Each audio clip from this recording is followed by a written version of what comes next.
Hello दोस्तों, कैसे हैं आप लोग। इस कहानी को शुरुआत करने से पहले मैं चाहूँगा कि आप लोग अपने घर के लाइट को बंद कर लीजिए और साथ ही कानों में हेडफोन लगा लीजिए और फिर सो जाइए। यह कहानी है उस रात की जब मेरा दोस्त रात के 11 बजे ऑटो लेकर घर आने वाला था, क्योंकि मेरा दोस्त एक ऑटो ड्राइवर है।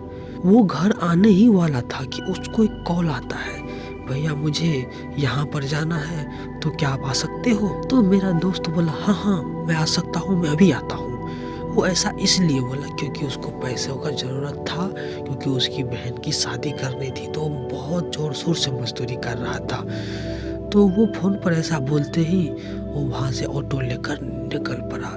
फिर थोड़ी देर के बाद वह जब उसकी बताई लोकेशन पर पहुँचा तो वहाँ पर देखा कि एक लड़की पेट्रोल पंप पर अकेले खड़ी है। तो इसको थोड़ा डर लगने लगा कि मैंने फ़ोन पर जिससे बात की ये वही है क्या। लेकिन मेरे दोस्त ने एक और बात बताई कि जब उस रात वो उस लड़की को देखा तो उस लड़की के चेहरे पर एक अलग ही चमक थी, एक अलग ही रोशनी थी, मानो कोई भी पुरुष अगर देखे तो मोहित हो जाए। लेकिन मेरा दोस्त अपने आप को काबू में किया और वहाँ पर उसके सामने जाकर के अपनी गाड़ी को खड़ी कर दी। उसके बाद वो लड़की बोली कि भैया मुझे यहाँ पर जाना है, रात बहुत हो गई है, मैं अकेली हूँ, आप मुझे छोड़ दो ना प्लीज़ भैया। तो मेरा दोस्त उसका आवाज़ सुनते ही मन मोह गया उसका, और वो तुरंत बोला हाँ आइए ना, बैठिए ना, मैं आपको छोड़ देता हूँ। फिर क्या हुआ, दोनों बैठ गए ऑटो में और चल दिए। दोनों रास्ते में जाते गए बहुत सारी बातें भी की, अपने बारे में बताया, उसने भी अपने बारे में कुछ कुछ बताया। अब इन दोनों के बीच जो बातें हुई वो भी काफ़ी खतरनाक है, पर मैं बताऊंगा तो कहानी लंबी हो जाएगी। इसके बाद क्या हुआ, मेरा दोस्त उसकी खूबसूरती पर मोहित हो गया। थोड़ी दूर जाने के बाद मेरा दोस्त सोचा कि क्यों ना इस खूबसूरत लड़की को एक बार फिर से देखा जाए आईने में। उसके ऑटो में एक आईना भी लगा हुआ था। वो क्या क्या उस आईने को साफ करने लगा, लेकिन उसकी ऑटो के अंदर जो एक छोटी सी लाइट लगी थी उसमें ज़्यादा रोशनी नहीं था, जिस कारण ना ही उसका चेहरा साफ साफ दिखाई दे रहा था, ना ही मेरे दोस्त का। तो मेरे दोस्त ने इस बात को इग्नोर किया और आगे चल दिया। थोड़ी दूर जाने के बाद वो लड़की ऐसे रास्तों पर घुमाने लगी जहाँ पर आज तक गया नहीं था, मतलब गया था पर उतने अच्छे से उस रास्ते के बारे में इसको पता नहीं था। तो मेरा दोस्त थोड़ा घबराने लगा, इसको लगा कि यार मैं किधर जा रहा हूँ, लेकिन कोई बात नहीं, ये सोचा कोई बात नहीं, हम लोकेशन ऑन करके घर आ जाएंगे। और फिर थोड़ी ही देर के बाद मेरा दोस्त उस लड़की के घर के सामने पहुँच गया। और जब मेरा दोस्त उस लड़की के घर के सामने पहुँचा तो लड़की उसके ऑटो से उतर गई और बोले भैया आपके कितने रुपए हुए। तो मेरा दोस्त बोला मैडम जी 60 रुपये हुए। तो वो लड़की बोली भैया मेरे पास पैसे खुले तो नहीं है, मैं घर जाकर अंदर से 60 रुपये ले आती हूँ, आप यहाँ पर इंतज़ार करो। तो मेरा दोस्त बोला कोई बात नहीं, ठीक है, घर के सामने ही तो हूँ। वो उसको जाने दिया। वो लड़की वहाँ से गई और गेट को बंद कर ली। मेरा दोस्त ऑटो पर बैठा इंतज़ार कर रहा था कि अब आएगी तब आएगी पैसा लेकर के, लेकिन वो लड़की नहीं आ रही थी। लगभग 20 मिनट के आसपास गुजर गए, वो लड़की नहीं आई।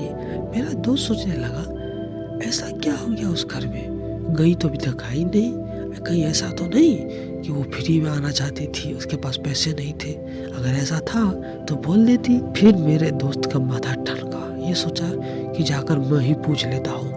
ये अपने गाड़ी से उतरा और उस लड़की के घर के सामने गया और उसके दरवाजे पर जोर जोर से मुक्का मारने लगा, कहने लगा अरे कोई है दरवाज़ा खोलो, अरे कोई है दरवाज़ा खोलो।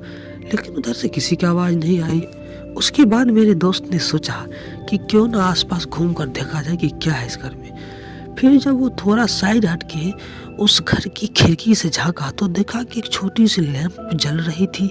फिर इसने सोचा हाँ घर में है तो ज़रूर। फिर इसने उसी दरवाजे पर मुक्का मारना शुरू किया।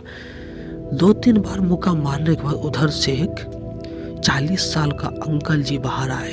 तो बोले क्या हुआ बेटा, ऐसे मुक्का क्यों मार रहे हो दरवाजे पर, क्या हुआ, क्या दिक्कत है, क्या समस्या है तुम्हारी। तो मेरा दोस्त बोला अंकल जी मैं अभी एक लड़की को वहाँ से यहाँ तक लाया हूँ, उसके भाड़े हुए 60 रुपये।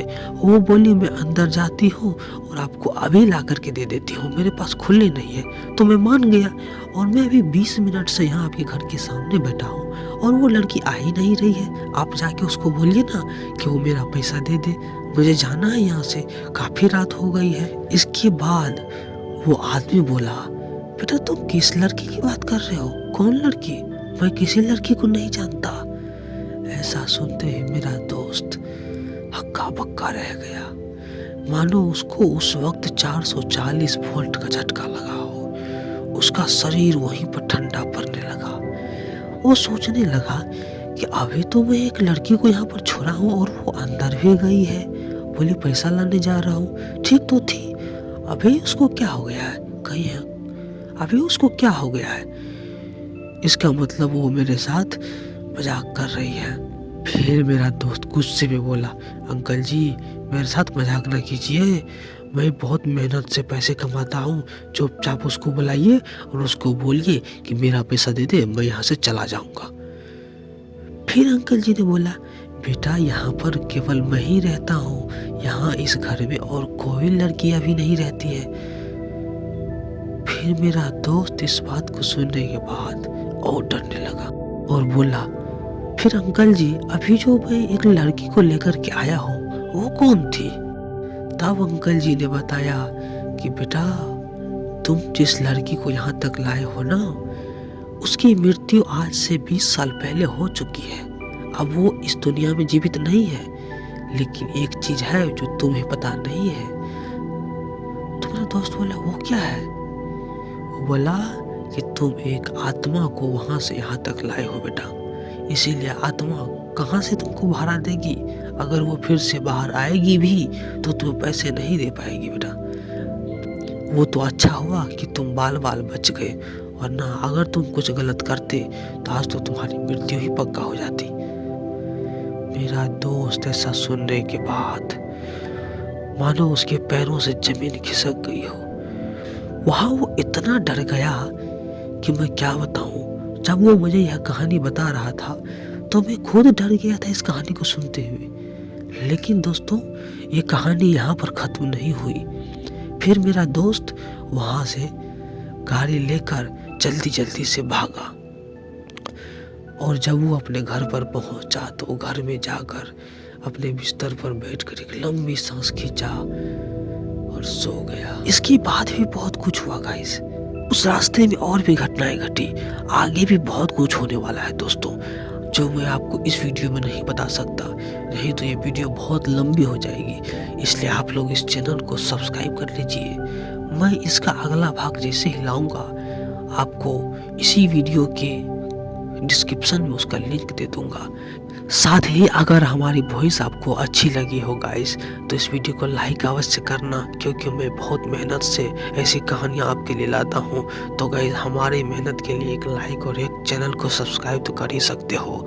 मैं आपसे इतना उम्मीद करता हूँ आप मेरे भाई बहन जो भी वीडियो देख रहे हो चैनल को प्लीज़ सब्सक्राइब कर देना। इस वक्त इस चैनल को केवल आपकी सपोर्ट की ज़रूरत है, उसके बाद ये ऐसे ऐसे पर्दों से पर्दा उठाएगा जो आप सोच भी नहीं सकते। Thank you.